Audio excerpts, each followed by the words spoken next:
Hot girl hair. Now, hot girl hair for me is whenever your hair is super dirty, super greasy, and you need to add some volume, some lift, and some life back to it. So first we're going to use Gator Clips to section off our hair, and I use my thumbs as a guide, and I follow my ears and use this as my first section, brush it out, and then grab a volumizing tool. This is by Volume, or you could use a crimper as well, but basically you want something that's going to add texture right at the base. I just hold it there for about 5 to 8 seconds, and here you'll see that grid pattern, and this part's going to be teased and hidden, so it doesn't have to be perfect. You just want to get as close to the scalp as you can. Now that you've got this grid pattern right here, you're going to grab some texture powder and lightly sprinkle it on the roots, kind of working it in and taking your fingers and breaking up that grid. And this is my Big Sexy Hair. There's a couple of different ones out on the market. I just really like this one. You're going to grab your teasing comb and you're going to tease that grid pattern. You can instantly see how big this is getting. And then for the bottom portion, if you want to touch up your curls, just grab your curling iron, give it a curl. That's section 1 done. Okay, for the next section, I'm going to take my thumbs and go right by my temples. And I'm just going to repeat the steps just to compare the two sides. This is with 2 sections done. You can see the lift already. And this is repeat the same steps all over.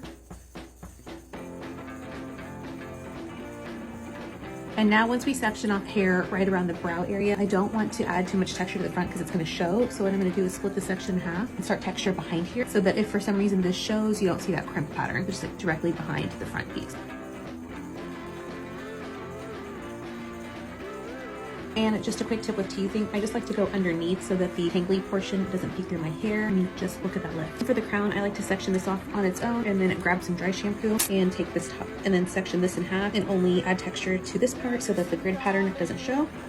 And then once again, just tease underneath and then keep all of that hair in one curl and then just take your fingers and spread it out. Lay the portion that wasn't teased over it. And I know that it looks a little gray because of the dry shampoo. For the bangs, I'm just going to drop them and curl them like I normally would. You can add a little tease if you wanted, but I'm not going to add the texture with the volume because it's going to show. Okay, now just going to add curl to the front pieces. And now you can see we have quite a bit of flyaways. So I'm just going to take the teasing comb and lightly graze it on top of the head so that I'm toning down all of those flyaways before I lock them in place with hairspray. Now for the flyaways, I'm just going to take a tiny bit of gel. The trick is you really want to warm it up with your fingers so that it shears out. You really don't want to comb it through your hair. You just want to lightly press your flyaways down. Like literally, I'm just patting the hair down. And then finish off with hairspray. And if you used quite a bit of dry shampoo and you feel like there's just a gray or powdery looking cast, grab your Magic Root Touch Up from L'Oreal and use a little shield so you don't get any spray on your face because this will turn your makeup black. Shake it and spray anywhere you've got dry shampoo.